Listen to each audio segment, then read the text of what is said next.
Man, oh man, did you pick a good day. First of all, let's just start with Gronk. I think he came into the league and we saw him as a big, dopey football player. And at the end, I was like, savvy, situational, smart, hell of a blocker, Tom Brady teammate. What did you make of him as a player? A very dominant player, especially, at his position. He put up numbers, in those 9 years that, are comparable to receivers, you know what I'm saying? Not people in his position. Just being there, he's a good guy. He's funny, he can be goofy sometimes, very, very coachable, very approachable, personable, person. You're one of the few people on the planet played against him, schemed against him, and then played with him. Was he different in the room than facing him? He never really said anything. He was a good blocker. I didn't feel like he was really, a dominant blocker. I really didn't feel like it was truly a lot of, dominant blocking tight ends out there. Not many in the league at all anymore. Yeah. So, he really wasn't a talker out there. Same thing, at practice. Other than being goofy, playing around, something like that. Yeah.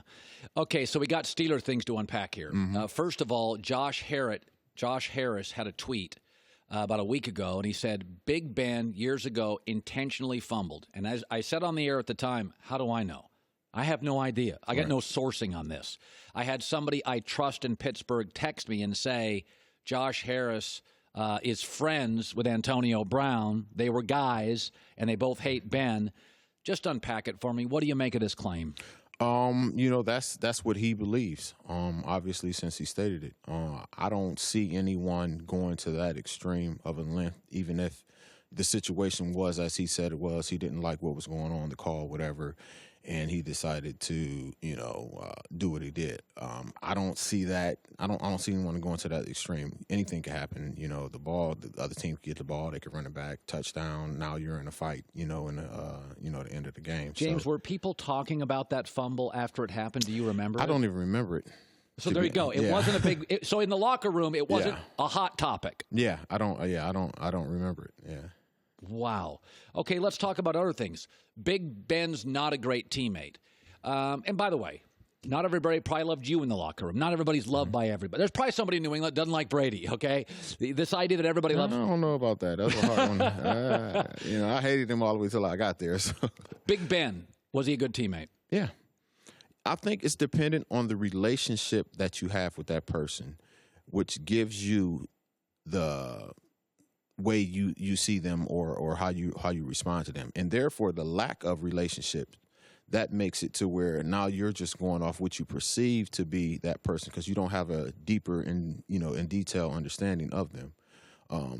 As far as how you communicate with other people or don't communicate with people gives them their perception of you and how you communicate with other people around there. So them saying that, he has an owner's mentality, you see him talking to, the head coach, the GM, the owners, and, a lot of guys are nervous or think that he's unapproachable.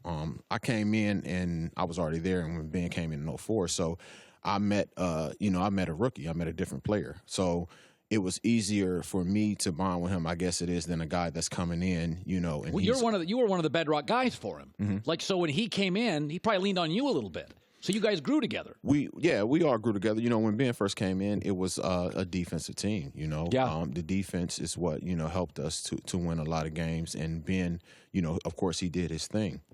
And a lot of the things that he did was when he was scrambling. He's scrambling, he'd make big plays because we'd run the ball, play action, and then, they hit him with a long pass. So the people that are saying he's not a good teammate, that's their truth. That's how they feel. That's their understanding as far as their relationship they have with him. For me, I think Ben is a good teammate. I think Ben is a good leader. I think you have the offensive linemen that are coming out and, they're like, hey, Ben is a great leader. You got Marquis Pouncey, you got Ramon Foster, and Ben was a lot closer with his offensive line than he was with anybody else. Okay. In that organization. Okay. So that's true. I believe they might have had a weekly thing that they did where they got together. Yeah. With Antonio and Le'Veon.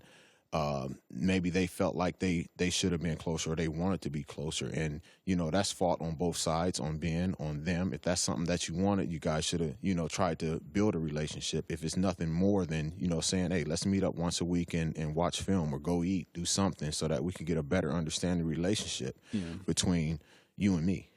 Le'Veon Bell said something. I thought it was kind of nonsense when he said, I'm a person, I'm a human, I can't do my music here, and I can't do my video games. And my takeaway was, I'm watching Juju Smith-Schuster create a real brand. And so and by the way, Juju's out there every day on Instagram, and they seem to embrace it. And I've always felt the Steelers, unlike the Packers, are very much about do your thing, just come and play football. Listen, playing music, basketball, they just want you to be all football. Did you feel that was the truth? No, I didn't feel that way when I got there. If any place I felt like they wanted you to be all football, it was when I went to the Patriots.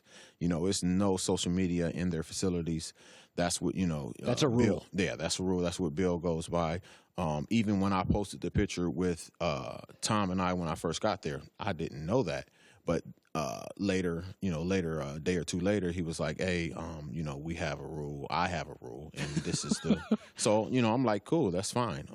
I don't have an issue with it. To be honest with you, I feel like social media itself has created a lot of these issues that we have because everybody's so worried about their followers, their likes, their comments, what's going on. Yeah. So, it's funny because Pittsburgh has always been to me, the Steelers, really ahead of the curve in terms of empowering players, and which is interesting because Pittsburgh, Joy's from Pittsburgh, it's not that it's a small town. Let's not go crazy. It's not Omaha. It's a big city with a small town mentality. It's like a high school, really. It's a big city that's like a high school. And everybody knows somebody that knows somebody else. And I've always thought the organization, starting with the Rooneys, has always been sort of pro-player. Players have brands. Players make endorsements for the Pittsburgh Steelers. Green Bay, you can argue, suppresses it. New England suppresses it. I've never felt New England does. Hi, everybody. Thanks for watching. Subscribe here to get the latest from the show. Also, be sure to check out more of the best clips from The Herd or go watch a few segments from other shows on FS1.